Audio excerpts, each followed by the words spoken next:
everybody. This is Heather Lockett with Lasting Conversations, and we have a wonderful returning guest with us today. This is Sheri Ryland. Hi, Sheri. Hi, thank you for having me. Thanks for coming back, and thanks for answering the call. I got kind of dinged on the head the other day of who is up next, and I heard, let's bring in Sheri. So Sheri is an LCSW in practice here in Palm Beach County and helping people in the mental health field. And as we're kicking off May, and around these parts, May is known as Mental Health Awareness Month. Now, as we also know, mental health awareness and awarenesses in general are every day. But I thought this would be great. So moms, mental health, we can kind of run the gamut of some really juicy conversations. So welcome, Sheri. Thank you. Thank you for having me. Yes, definitely an important month. And again, we do live in a time period where more and more people are aware of mental health, both mental health and mental illness as well. So I do like to separate the two. So. Well, there you go. And actually, we'll tap into that. But you have a wonderful podcast yourself called Let's Be Real with your colleague, Tara Wells. So you hop into all kinds of these dynamics and conversations, and within the construct and profession of being in the mental health industry, if you will. Yes. So how are things going? And also, one last thing is Sheri was a guest way back in our baby podcasting days. Yes. So she's part of episode 26 called Positive Changes. So let's just touch base on all of these amazing things and how your show is going and how the people have been responding, that you are part of bringing your word, your vision and your work out more publicly beyond the offices. Yes. It's kind of evolved as we gone along. You know, originally our idea was being change makers, and absolutely that's our daily goal is to be a change maker in the mental health field. But we have also we're very much humor related in everything we speak of, because that to me is one of the best coping skills of life, to be able to get through things. But we've brought on some more guests and really discussing all the different aspects of mental health, and that there are more than just bipolar and schizophrenia and anxiety, right? What most people think of as mental health. So that we incorporate so many different things. That's how our show has evolved, and to talk about things that are happening on social media, things that are happening in the world, and just really chatting about it. And it's been received pretty well. And we, of course, we would always love for more people to join us and listen. But we're really getting a good reaction, people asking questions and wanting to know more about different aspects of mental health. So that's really great. And I love that you actually started with humor. And I was actually at a business networking meeting, as a matter of fact, yesterday, and somehow the vagus nerve came up. But part of that has to do with laughter and engaging ourselves and engaging our body, and to release endorphins and all that other cool stuff that you guys as professionals know way more than I do. But that you started with fun is really the best hope there is for someone who's feeling that really Charlie Brown dark cloud over them. Absolutely. Right. And that's the thing is, you know, when we're dealing with, even with somebody who has that cloud, right, is that we can either stay in the cloud or we can choose to find a way out, right? There has to be a little sliver of an opening to get through. And I really think that humor is that opening that allows for that, for you to,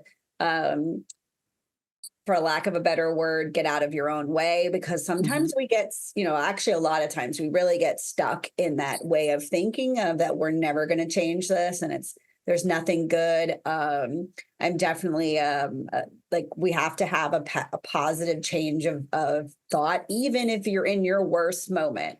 There has to be some way out. And that's the piece I think that not enough people in mental health focus on is the humor, and that everybody's so serious. And that's definitely not the type of practitioner I am. So, and same with Tara, that we have this way of like, we have, if we can't make fun of it, then what else can we do, right? We have to be able to laugh through it and survive. That's how we survive as therapists, and that's how I think people survive, and even in the most terrible situations, is to have a a good laugh, or at least be able to look at it from a different perspective.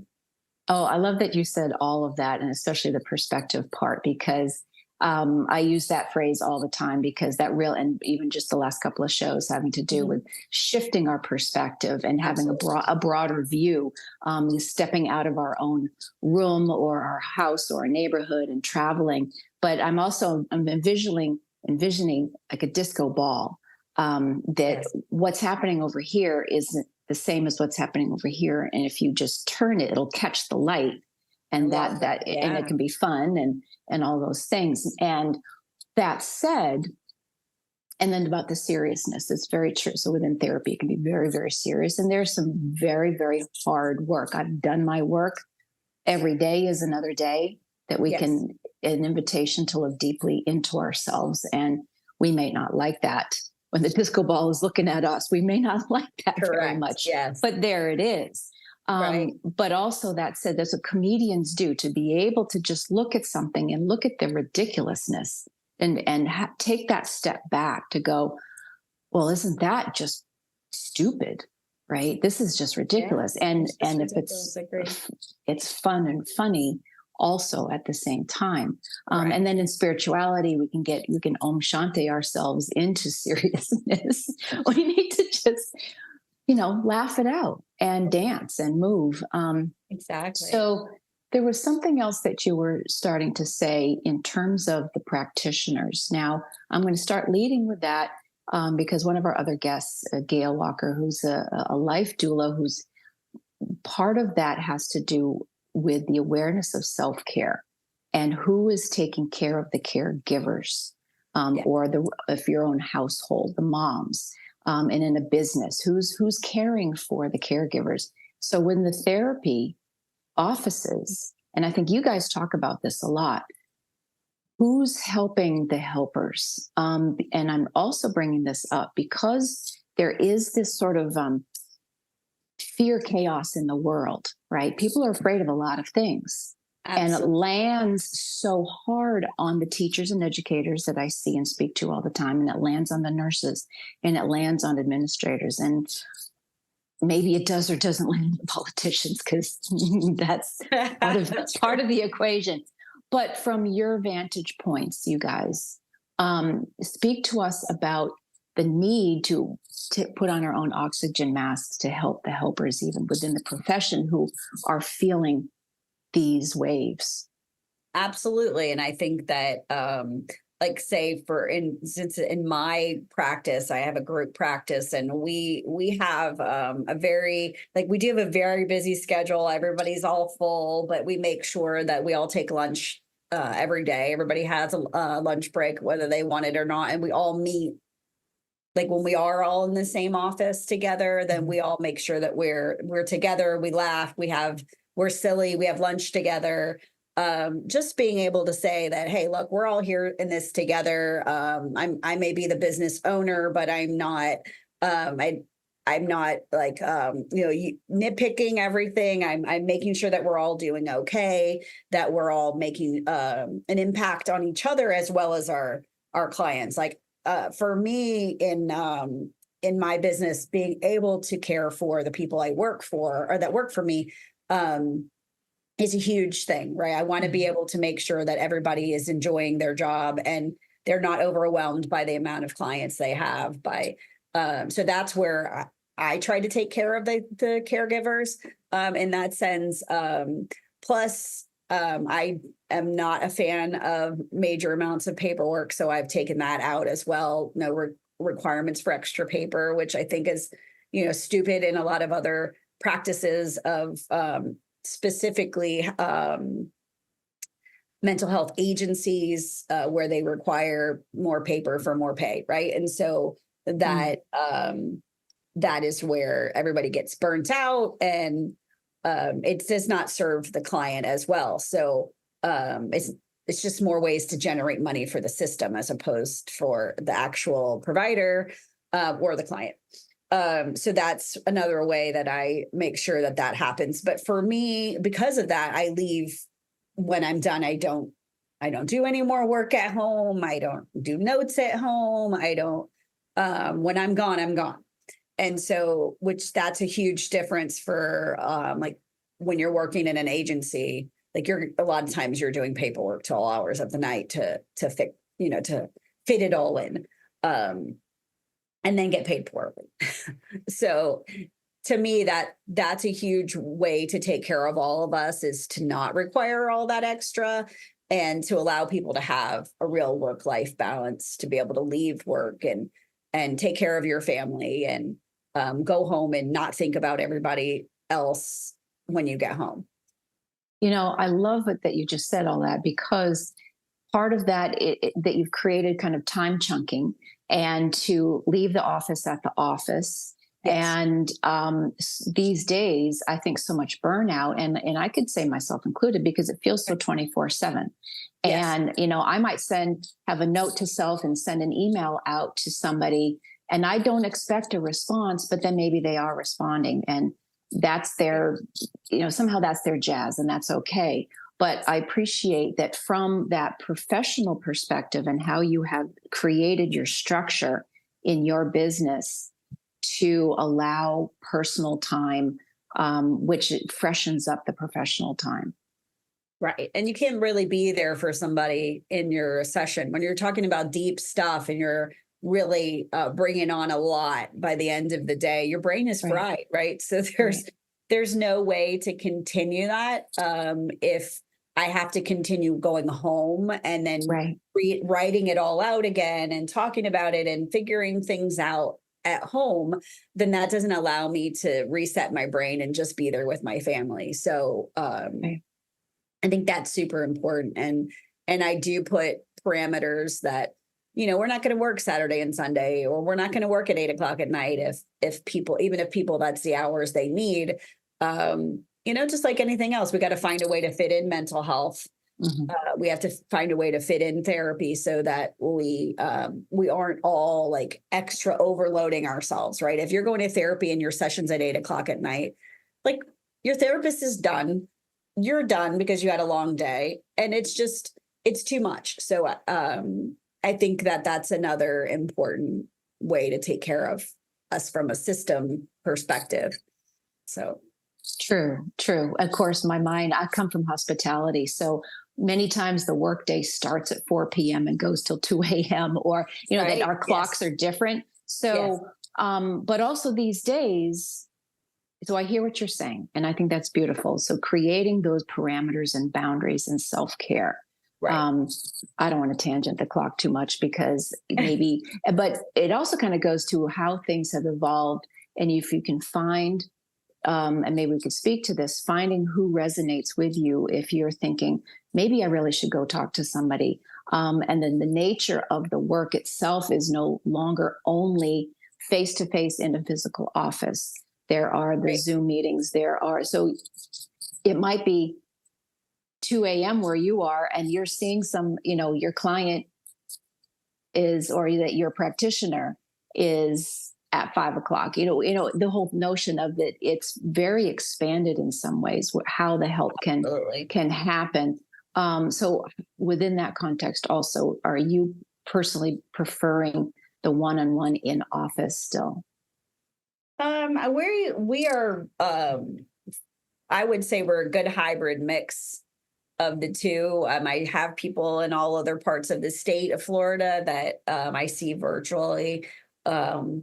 Sometimes people just can't make it in person. So we do virtual where they normally would be in person. But I wouldn't say that I need to do one or the other. I'm comfortable with either one. And I like being able to, since the pandemic, being able to have the ability to offer that, where before people were very much against it. So I think that that's opened up a huge ability to offer services to people who otherwise wouldn't be able to do it. And so that way, if somebody's on a lunch break, they're able to do their session.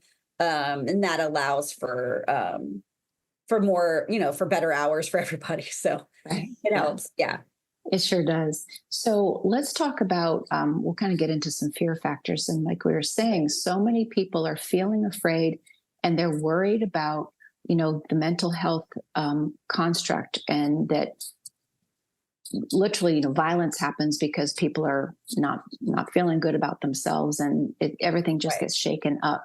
So who is it that, and I might as well throw in, especially there are changes within the industry, what may or might be helpful here. I know here locally, we had a major location just close its doors on 45th Street. That was a massive place, kind of a crap show within the industry, but still it was someplace people could go. Now, do you know what has taken its place, or is there still a vacuum? So I have a two-pronged question. One is, from your perspective, are your phones ringing off the hook because people are recognizing I do need help, or my kid needs help, or whatever, or my mom needs help? And are there actually more resources, or has there a vacuum started? Okay, so first I will say, yes, this definitely left a vacuum. Jerome Golden was the name of the agency that was last at that 45th Street. And there is an agency that's taken over pieces of it, but as far as I'm aware of, the inpatient portion of it, that's for acute care, was not replaced. JFK North was already a facility, so that was not a replacement. It was one that was already there. It is on the same road, but it caters to more of a different population, I think. But that vacuum is still there.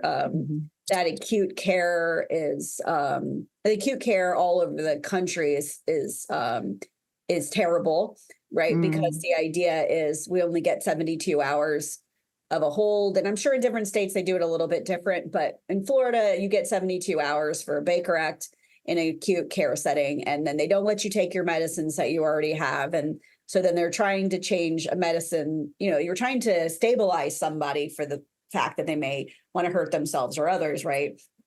Yet 3 days isn't really a lot to see what happens with the medication or doesn't happen. And then not to have their regular medication. So there is a huge vacuum when it comes to that. There are agencies, there are providers for acute care, but the system itself is poorly designed. I have to hop in here because I don't understand the lack of continuity. And from personal experiences with friends and loved ones, that one seemingly little thing, not only that's only the 3 days, but to take somebody off their medications, which could include their diabetes medications, which includes all of it. If they've had any form and structure, what the heck? Whose brilliant idea is that? And is there, in your profession, is there a rhyme and reason of why they would literally do that? Well, take somebody off what they've already needed to balance, especially when I'm going to rabbit hole it. I mean, this thing is so big because we have the physical that affects the mental, that affects the physical. So yes, a diabetic patient, a high blood pressure, you take things that are already physical, and then you remove that construct when someone might be having a quote unquote breakdown or whatever the scenario is, to strip them of their timing and what's already been working. They're so important for their timing, right? Yeah. And we're talking about even taking them away from, let's say they are schizophrenic and they're not taking their meds. 3 days is a long time, right? Because these medications really should be taken at the same time every day. And and then you have to titer. You're supposed to titer off anyway. Right. So anyway, whose brilliant idea is that to strip people away from it? I think that's the liability, right? And that's where if you look at really any system flaw nowadays, it's usually related to some form of fear of liability, right? And so we didn't prescribe those meds, so we're not going to bring them in here. And I think that happens if you also go into the emergency room. They may not give you your meds either, but that's the problem, is that everybody's so afraid of doing the wrong thing, or that's not my fault, or that's not my problem. And I think that happens when you see people that should have been Baker acted that end up in the jail system as well. Right. They do the same thing, right? They're not going to give them their meds, and they may never give them their meds. It doesn't even matter. If they're diabetic, you're going to be in there for months and you may not get your meds. So it's a more than just an acute care problem, but it all comes back to who doesn't want to be responsible, I think. Well, the responsible and then the money making, we do have to say that, because then if you're the one prescribing, you're the one making the money. It's just as simple as that. Exactly. That's how the factory once it's works. Prescribed, that's the thing, is who else is going to make any money? It doesn't make sense. So I think that if, and another big problem is, I hear all the time from people, is that once you're in acute care, and that psychiatrist who's supposed to be responsible for your medication may stick their head in your room and say, "Hi, how are you doing?" And now you're making a diagnosis, and they've seen them for 5 minutes. So that really does happen. I've seen that from Did you see my trigger response on that? Yep, I did. And that's because it really is horrendous, and it shouldn't happen, but it does. Yeah, it does. It does. Yes, I've seen it. Yeah, I've seen it myself, and I've worked in psychiatric facilities, and I've seen it all. And so what the answer is, I'm not sure, because regulating it more just makes it worse. And then, so there has to be a whole different type of system that needs to, because there isn't anything between that. We're going to put you in isolation and take literally everything away from you down to your shoelaces for 3 days. And then we're going to send you home, right? No aftercare plan, other than maybe we'll make you an appointment. I mean, they have to have an appointment to see a person, but okay, so what? They go see an outpatient provider. What's going to happen?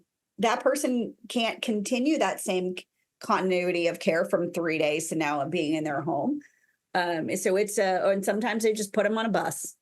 And so it's a huge problem.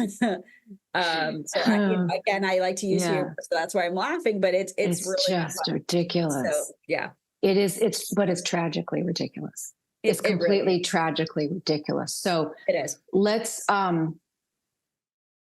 because we could keep on going with this whole, what the system is doing, and how pervasive it is.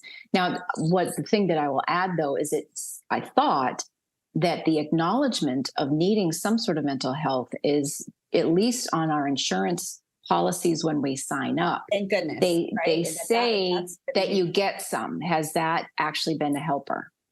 Absolutely. And that's one of my offices. We're in a relatively rural area where people, let's say the largest employer is Social Security. So they are still, at least they are still able to get services. They're able to get, where they are not having to have Medicaid in order to get that, where they can have the Affordable Care Act and pay very little amount of money and still be able to get services, and then be able to build back up to, having something else profitable in their life. Right. So I think that, that's become a huge thing, where in the past, a lot of people have not had that mental health component. And so they just could not afford to come. And there are a huge amount of providers that don't take insurance anymore. So the ones like us that do are having to fill that gap. So, which I'm happy to do it. Of course, there's certain things I will not take, but that's out of other reasons, out of principle, right? But there's, it has opened up a huge availability for service that wasn't there before. Well, that's good. And so who are you find is calling you, or from, or have you chosen a certain market, if you will, a certain group of folks. And I know your colleague, Tara, I think she focuses with sports and people on teams and things like that. So there's so many different niches. There's elder, there's child, there's this or this, family structures. Right. Do you have your own wheelhouse? I do. I only see 18 and older. I do trauma work. So I do a modality called EMDR, and we work on bringing down the relationship to trauma that's still left.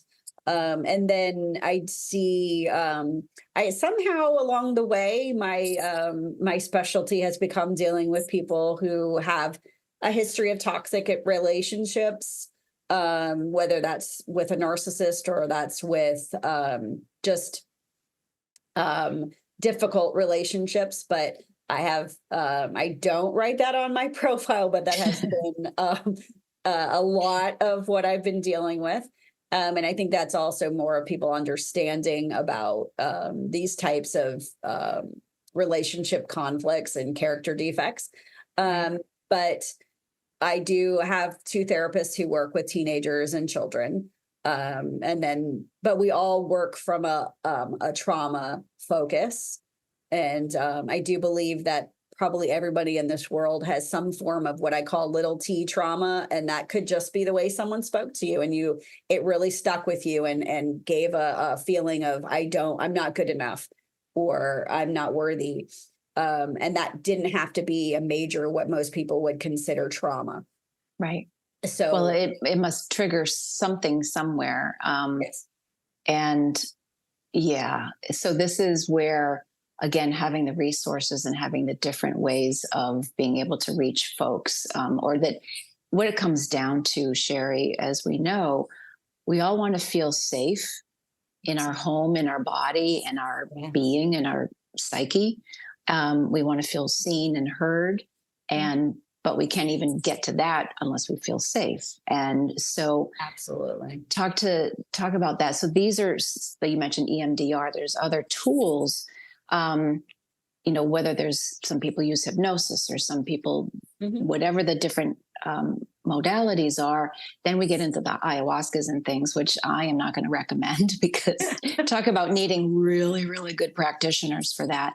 But, there's so many ways of finding the whole 360 of what's going on mentally, physically, spiritually, and maybe generationally.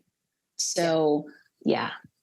Well, and that's the whole, like when you first meet a client, that's where we're all going to be, is figuring out what that whole being is, right? Because I do deal with a lot of people that are in chronic pain as well. So recognizing that the physical body and the mental component are all one. We are one being, right? And separating it into specialties of an ear versus a nose is not going to make a difference in mental health, right? So the idea is we're all, everybody's dealing with these feelings, and it could be a childhood thing. It could be, yesterday something happened, but ultimately having to put it all together of your physical body holds on to your anxiety. It holds on to the depression. All of these things are trapped within your muscles and all over the body, right? So the body is one. So that's how we treat it, and being able to refer people to other, whether that's people that do acupuncture, chiropractic, Reiki, all kinds of other stuff. So we are very much aware of those other specialties, and we do like to refer people along with our service to be able to look into that kind of stuff. So. Which is great. In a couple of our episodes here on Lasting Conversations, we're actually part of Calm. And I love how, we all thread together with these different ways of knowing that there's hope. You're not alone. There's joy at the end of grief and at the other side of somebody's suicide or death. It just, or birthing and post-trauma. Postpartum. So having these different avenues and basically having these communities to know that you're seen and heard. And here are some tools that could work for you. And so going back to the Calm, vibration and sound. And I love sound bowls and singing bowls because these are, and just going to the beach, certain things being in nature to Absolutely. just slow and breathe and unwind the Right. stressors that maybe we don't even know we're carrying. Absolutely. It's like I don't live very far from the beach, so just I love to go to the beach and be able to walk. And it's like everything that was in my mind before I got there is like instantly gone, and just Good. grounding myself in the sand and the water, and it makes a huge difference. So I do encourage my clients regularly to get out, and that's the biggest thing is once you stay in your home, that's a move it or lose it situation. You're going to be, the more you isolate, the more you're by yourself, the less you're in nature, the worse you're going to feel. So, Right. I yeah. think that's true. And sometimes we do need that pause if we're out and about all the time and we just need to not talk to anybody or see anybody and cocoon for a little bit. But Yeah. that's different than what you're saying, which is a complete isolation. Yes, That's absolutely. not healthy whatsoever. Right. Exactly. So finding that difference, finding that balance. And Yep. that's my biggest thing that I say. I have two things. Life is, everything is temporary and everything's about balance. So those, those things, if we can find a balance in anything, you can function, right? If you recognize that really this thing that's going great and wonderful, I have to enjoy because it's going to change, it's going to morph into something else, it's not going to stay the same forever. Mhm. And also that big and bad ugly thing that you're going through is not going to stay the same either. So that to me is a core belief that I try to instill. Well, that's great. And what are some of the tools here? You've mentioned the humor, but what else would you like to say for those who, even if they're on the fence or they're thinking, "No, I'm fine," right? Fine. I forget what the Yeah. acronym is. FINE. Somebody's created an acronym for it. But if you're Okay. maybe not so fine, Right. or also if you're worried about your teenager or your this or this, who's the one that really needs to come into the office? You. Isn't that Right. right? Exactly. You both need Maybe to your work kid on needs it the for help, but sure. isn't it you first? Right? Yes. Well, and Yeah. that's the same thing, I right? Putting say that that because I've oxygen. seen many, many parents, many people point their fingers at somebody else. Maybe that person 100 million% needs their own help, but we have to do ours first. Right. Well, and I think that there's so many times that people forget that kids that are having such major problems, whether that's anxiety or school issues or anything like that, that really puts so much of a burden and fear on parents. Mhm. And so there is a lot. So it's coming from both sides, right? Whether that's the parent is the one who's pushing that agenda with their child or vice versa. But I do think it's very important. In my practice, I have a lot of where either I have the mother. Well, I don't see teenagers, but I do have the parents of a lot of the teenagers that are seen by other people in my office. So Mhm. that way we're able to, like, they're working on their stuff, we're working on our stuff, and then sometimes we do come together and we recognize that, hey, this is why this is happening here. This is really a family dynamic that needs to change. Um, and so that way, when you already trust your therapist that's working with the parent, and it's easier to come and say, hey, this is really a family dynamic here versus the teenager's therapist coming and just saying that themselves. I think you're the Right. problem, mom, right? So Right. that's hard. But yeah, Right. definitely. I think that, I mean, we have people where most of the family is in therapy individually. So I think it's super important. And for somebody looking for a therapist for their teen, teens don't really respond to people who are cold and by the book and that kind of thing. You need somebody who's willing to be, to challenge that teen and willing to laugh and cry and everything else with them because they really need that different connection. Yep. So Right. Oh, so beautiful. So beautiful. And I love that the families who are stepping up, they're stepping yes. up and stepping in to go there and be authentic and real with Yeah. each other and understand that maybe they need some third party help to navigate. And I think sometimes we do. We need outside perspectives. Because if Absolutely. we're in the Yeah, soup, we don't necessarily see the whatever is happening in that. absolutely. We don't Right. really necessarily Yeah. know. So I love that aspect. And I love that people are stepping in and stepping up for themselves and Yes. their families. Great. Thank you. Yes, I'm happy to see that as well. And I do see more and more people starting in therapy that may, 10 years may not have, 10 years ago might Right. not have. And, to me, I always say that, and we've been saying this on our podcast a lot, that to be in therapy doesn't mean that you're in crisis, or you don't Right. have to be in crisis to come to us. That's a separate kind of therapy altogether, actually. So really being able to, you can just come to therapy to work through life issues, right? Life transitions, adjustment issues, things that you need somebody else to, like you said, bounce something off of and really just talk about life, because it's going to bounce right here. It's going to Yeah. stay right here otherwise. And then we make bad choices because we overthink it. So That's so true. Would you recommend people not wait for crisis? absolutely. Absolutely. I mean, that's usually when people come, but I would Hmm. definitely say, and we all have something to work on. And being able to be with your therapist and know, okay, I don't have to be here every week if I don't have things that I really, need to keep talking about. It's okay to take a break, and it's okay to Hmm. come back, and it's okay to say, you know what, we've really gotten through this piece and I feel strong to like take a couple months off and then we come back and check in. And it doesn't have to be a sentence that, you're going to be in therapy for the rest of your life. It's just we all need that someone to work things through with us so that we don't get to the crisis stage. Right. And I like that because I think once upon a time, maybe in the dawn of psychology, you Mhm. thought you were going into analysis pretty much forever. But Yes. that became its own circular situation. So For the sure. the Yes. nature of offering the help and receiving the help feels more organic, if you will. Does Yes. that sound right? Where maybe Absolutely. it is a tap in. I've got something, there's something ruminating. Let me bounce this off and work Right. through it. It could be a few sessions, and maybe some Yes. others are a year, and then, or you titer off, or whatever it is. It seems like there's that clock again. If the timelines can kind of shift Right. as needed. Does that sound about right?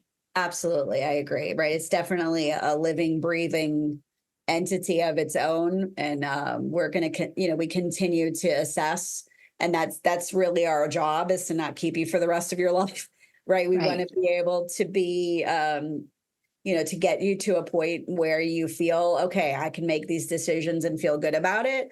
Right. Um, a lot of people have problems with boundaries, not having positive coping skills, not being able to communicate in their relationship.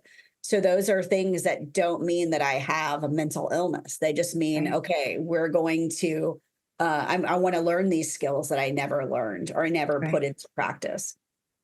And So, or perhaps verbalize if it's about right. communication. I don't know how to Absolutely. speak from a space of where without it being yelling and screaming, right? Let's learn how to talk to each Absolutely. other, Yes. And that's a right? challenge. Yes. It's a huge challenge, especially when you're in a relationship and living in the same home. And Sure. And if that's how you grew up, if yeah, yelling was your language, even culturally, that's a whole that's a whole thing right there. absolutely. Agreed. Yes. So, Sheri, what would you say? What should people be mindful of if they are thinking, it is time I need to reach out? Because sometimes practitioners ain't the greatest, or maybe they're just not the best for you. What Right. would you say when people are thinking about making a call? Well, I would say, do some research, and Psychology Today is a great, and online, and it's great way to find practitioners. That way you see their bio, you see everything about them. And ask for a consultation call, or ask, it's okay to come to that first session and at the end be like, it's not for me. That's okay. Right. You don't have to come back. And I think that's connection in therapy is the most important thing. And that's actually been proven that connection is more important than anything else having to do with any modality. And if you don't have a good connection with your therapist, you're not going to get anywhere. you're going to start to feel guilty and you're going to lie and you're not going to say things. And then you're working on lies, and that's not going to help anybody. So if you don't feel comfortable with your therapist, don't feel bad, go get a new one. So it's okay. There's plenty. I mean, there are a lot of us now, and yes, a lot of people are busy and a lot of people are full, but you'll find another one. Just keep, either go through your insurance company or go through, there's also through Psychology Today, but there's also a program called Open Path, where if you don't have insurance and you don't have, you want to be able to find a scale that's much lower. If you make under a certain amount of money, then they help you find providers that are willing to take that lower fee. And it doesn't mean that that's a new straight out of school provider. That just means that somebody said, okay, yes, I agree to take some referrals from this. So that's a great way if you're afraid, or if you don't have insurance, or you just don't want to use your work insurance, or you don't want, whatever the concern is, that's always an option. Well, that's a good point too. Maybe because fear begets fear, and yes, right. And usually those fears are not real. So when it comes to that kind of stuff, but if that is a concern, then there's other options. You don't have to go in that direction. That's a good point. Yeah. So Sheri, what else? Is there something, well, we started with humor, we could end with some humor, but again, I love some of these tools because there's always hope and there is community. And we always like having people know that they're seen and heard, and whether they're here in the United States or even around the world, because I think that's a lot of the fears too. People are worried about the entire world, but this is actually a great question maybe we could round out with, which is, we're not really here to take on the world. Yes. We have to take care of ourselves, and then it can spread out. But again, what did you say? The thing? Turn off the news. Yeah, turn it off. Take that because break. We're inundated. That's why people are so worried. I mean, I'm not going to say that things aren't bad, but they have been since the beginning of time, I think. Yeah. And so the major difference is we have 24/7 news in our face. There's really no way to escape it. Even if I don't watch the news on a regular, but all I have to do is open my phone and slide it a certain way, and there's a whole news page right there. So I can't avoid it either. But being able to take it on in small pieces and knowing, okay, this is knowledge. It's okay to know knowledge, but the fear that comes with that knowledge, and recognizing that I have to work on, why am I so scared of this? What am I afraid of? Right. So that to me, I think is more important than having excessive knowledge. I think anything of too much of anything is not good. So. I think that's true. And to not, again, we're not here to Band-Aid over everything, and to be cognizant of the things that are actually really happening in the world and of importance. And yet, that said, if you live there, because there's a certain energy to the frenetic, and that the TV news is here to keep us afraid in many ways. So turn the dial. Look at the Brady Bunch or something. I don't know. Right. But again, going back to humor, right? Finding something else that's going to make you laugh. Right. Right. That's going to make you feel feel hope. Right. Because we were talking about that originally. And the news doesn't make you feel hope. Right. When you watch it, you feel hopeless. I can't help somebody in another country. I can't physically go over there. Right. Right. So makes people feel hopeless, and that's not a good feeling. So there's a ability to be aware, and then there's hyper aware, and that's when we have dysfunction. So finding your balance of, okay, I need to be knowledgeable. I can turn it on every now and then, or I can find out a different way to get my information. But remembering that peace lies in the middle. We have to stay in the middle. That's so true. And that's just it too. We may not feel that we can help across the world, but we can help a neighbor. Exactly. Right? Do where you can. Smile at somebody. Like we really are all in this together. Absolutely. And I feel that ripple effect is what happens in our own neighborhoods is the ripple effect, and what we can do to peace in our heart is peace for all mankind. sorry if that sounds a little cliche, but No, I but I have a feeling completely from agree. Yes. your chair. Does that work? Absolutely, it does work. Yeah, and that idea of, if you like, there's, that idea that you smile at someone and then they're going to pass that smile on to somebody else, right? If I care for somebody, they're going to care for somebody else. And really being responsible about how you treat other people, that is your responsibility to care for someone else's feelings, and not be flippant about everything, right? So there's a difference between humor and using humor for good and using it for just to be a jerk, right? So Right. that idea of not using those things for hurting others, but Right. if we continue to care for those around us, then that continues to go out. I agree with that ripple effect for sure. I love that. I think that's the nice little cherry on the top, right, for this beautiful conversation. So, Sheri, what else you want to say about your show? Where can we find you? What else? Is there one more little nugget for us? Yeah, you can find us. It's Let's Be Real with Sheri and Tara. We're on YouTube, and we're on Instagram. We're on TikTok, and you can like come check out our YouTube, because we need to build our followers, because we have, that's where we've filled in the latest part of everything, but we really are having fun, and we would love for people to join us and give us some ideas about what else to talk about, and kind of fill that void of us speaking to each other, just speaking in the air. But yeah, I would love to, we are on Spotify, Apple Music, anywhere you find your podcast. So it's Let's Be Real with Sheri and Tara. I love it. And it's so true. And it's really interesting to listen to the show, because those are beautiful. And then to watch, and I'm finding it too, lasting conversations, they're almost two different things. And it's really fun to actually see what's been happening on camera, and what the engagement is. And I'll make a plug for Dr. Temple Grandin, because that one was spectacular.